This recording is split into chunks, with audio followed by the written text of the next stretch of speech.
Gabriel Vera de este lado. El día de hoy les voy a explicar de una manera súper breve qué es la mecánica cuántica y todo lo que ustedes deben de saber sobre la misma, ¿ok?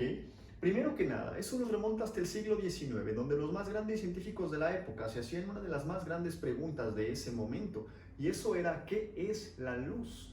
Si bien hacia 1801 el famoso científico Thomas Young consiguió demostrar efectivamente que la luz se comporta como una onda gracias a su experimento de la doble rejilla, donde efectivamente pudo observar el patrón de interferencia que presenta la luz al atravesar un objeto que presenta una doble rejilla, ¿okay? Y con ello se demostraba el comportamiento ondular, ¿okay? de la luz.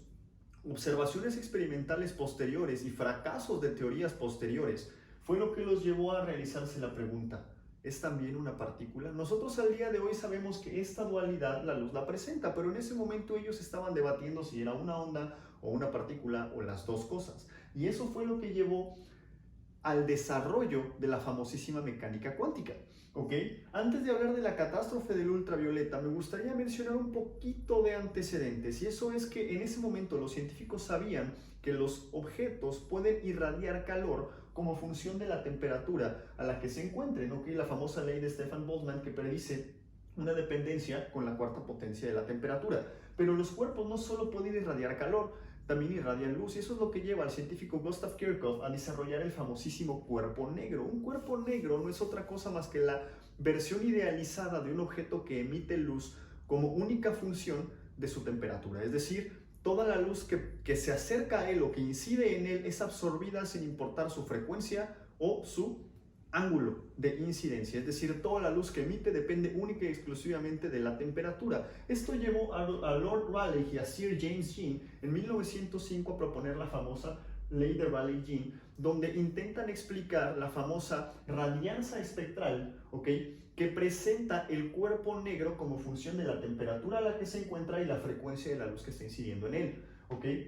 Si bien esta ley se encuentra en concordancia con los experimentos para frecuencias bajas, ¿okay? Es decir, longitudes de onda altas, cuando nos empezamos a acercar al ultravioleta, esta ley predice que la radiancia espectral tiende asintóticamente al infinito, pero los resultados experimentales demostraban que no, que al acercarse al ultravioleta se empieza a llegar a un máximo, y pasada esta frecuencia empieza a disminuir la radiancia espectral de ese cuerpo.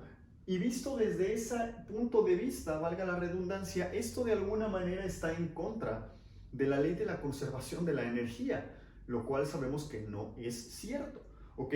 Entonces, esta famosa catástrofe del ultravioleta es lo que lleva a Max Planck, al famosísimo Max Planck, a pensar y pensar y pensar, y entonces encontrar, ¿ok?, gracias a observaciones experimentales y muchos otros datos, ¿ok?, de los cuales no vale la pena en este instante hablar, encontrar que la luz no es un continuo, es decir, la luz no se puede dividir en números arbitrariamente, ¿ok? La luz viaja en unos pequeños paquetitos conocidos como cuantos de luz o cuantas de luz. Son paquetitos que el día de hoy nosotros conocemos que son fotones, ¿ok? Y eso lo lleva a rediseñar la ley para tratar de explicar la famosísima radiación del cuerpo negro, la cual pongo aquí. ¿Okay? Y esta ley se encuentra extraordinariamente bien, se encuentra en concordancia extraordinariamente buena con los resultados experimentales que presentan los cuerpos. Y si bien esto de alguna manera resolvió la catástrofe del ultravioleta, también nos llevó a otro problema interesante, y es que la luz no era un continuo. La luz viaja en pequeños paquetitos llamados cuantos. Ups, permítanme borrar el pizarrón y continuamos. Entonces esto nos lleva a varias cosas interesantes, y eso es que Max Planck dijo que la luz no es un continuo, más bien son paquetitos conocidos como cuantos de luz, ¿vale? Lo cual nos lleva a rediseñar muchas otras cosas de la física que en ese momento se conocía, ¿ok? Pero, ¿qué quiere decir un cuanto de luz? Quiere decir que es un valor discreto. ¿Y qué quiere decir que sea un valor discreto? No es que se diga en voz baja. Quiere decir que está perfectamente bien definido. Eso quiere decir la palabra cuántico. Okay, la palabra cuántico hace referencia a valores que se encuentran bien definidos por la razón que sea.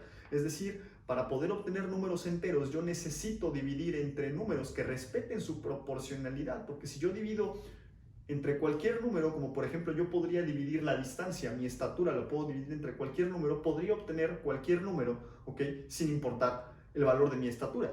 Pero si yo dividiese la luz entre cualquier número, obtendría partes incompletas o fracciones, ¿ok?, de estos cuantos de luz que sabemos que no describen a las partículas reales, ¿ok? No puedo tener mitades o fracciones de partículas. Entonces, esto llevó a Albert Einstein a rediseñar, y de hecho fue lo que lo llevó a él, el famoso, a su premio Nobel de Física, con el efecto fotoeléctrico. ¿Okay? Él decía que la luz viaja en paquetitos, y esos paquetitos son llamados fotones. ¿Qué pasa con las ondas entonces? Porque para ese momento había muchos experimentos que demostraban que la luz se comportaba como ondas. Denme un chance, ahorita les explico eso. Okay. Einstein sabía que para ese momento la teoría de ondas explicaba el efecto fotoeléctrico de la siguiente manera, y es que al incidir una onda de luz proveniente de alguna fuente sobre una superficie de un material, okay, genera o ejerce una fuerza que de alguna manera eyecta los electrones, lo cual, okay, hasta ahí va explicando bien el fenómeno. Okay. Y esta teoría de ondas predice que si nosotros aumentamos la intensidad de la luz que incide sobre esta placa o sobre este material, nosotros entonces aumentamos la energía cinética de los electrones, lo cual es cierto. Ok, aumentamos el número de electrones, lo cual eyectados, lo cual es cierto. Pero la teoría de ondas predice que no existe dependencia entre la cantidad de electrones, okay, y la energía cinética de los mismos como función de la frecuencia de la luz que incide, lo cual es perfectamente incorrecto. Einstein dijo, ok, la luz está formada por fotones y estos fotones se están moviendo y tienen por ende una energía cinética que cuando golpean al electrón le transfieren la energía cinética, y eso en el proceso destruye a nuestro querido electroncito y provoca, si tiene la energía necesaria, ¿okay?, la eyección de este electrón, generando entonces corrientes de electrones como son observadas en el efecto fotoeléctrico. Resultado, premio Nobel. Vientos pues. Entonces esto nos llevó a varios conceptos interesantes, y uno es que existe algo llamado función trabajo función trabajo que está relacionado con la frecuencia umbral. Es decir, yo no puedo eyectar electrones nada más porque sí. Los fotones necesitan tener cierta energía mínima para poder de alguna manera superar el campo de fuerza atractivo que presentan los electrones hacia los núcleos y poder botarlos o eyectarlos del material. Esto se le conoce como frecuencia umbral o función, frecuencia umbral, y a todo esto la función trabajo, es decir, la energía cinética de los electrones, de los fotoelectrones que se desprenden, será una resta entre la energía de la luz y la energía mínima necesaria para provocar el desprendimiento de la luz. Esto también nos lleva a varias cosas interesantes, y es que si nosotros aumentamos la intensidad, de la luz, la cantidad de luz, no estamos impactando de manera directa a la energía cinética máxima de los electrones. Lo que impacta en la energía cinética máxima de los electrones es la frecuencia umbral, pero al aumentar la intensidad, si yo aumento la cantidad, no la frecuencia, sino la cantidad de luz, en vez de poner un foco, pongo 500, pues entonces sí podré aumentar la cantidad de electrones inyectados.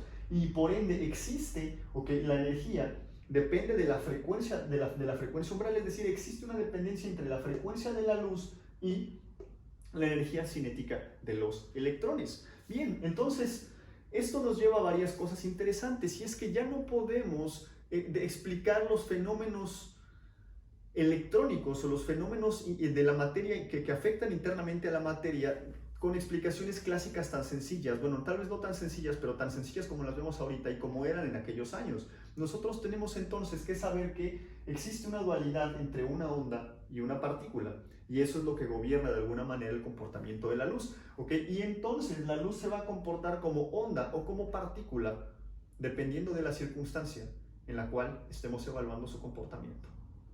O también mucho dependerá de qué es lo que más nos conviene en ese momento para poder explicar el fenómeno que estamos intentando explicar. Sean felices. Ok, no me he ido todavía. Espero que les haya gustado mucho este video. Si les gustó, porfa, denle like, suscríbanse a este video, o bueno, a mi canal, y por favor, esperen la parte 2, porque esto no es todo. Ahora sí, sean felices.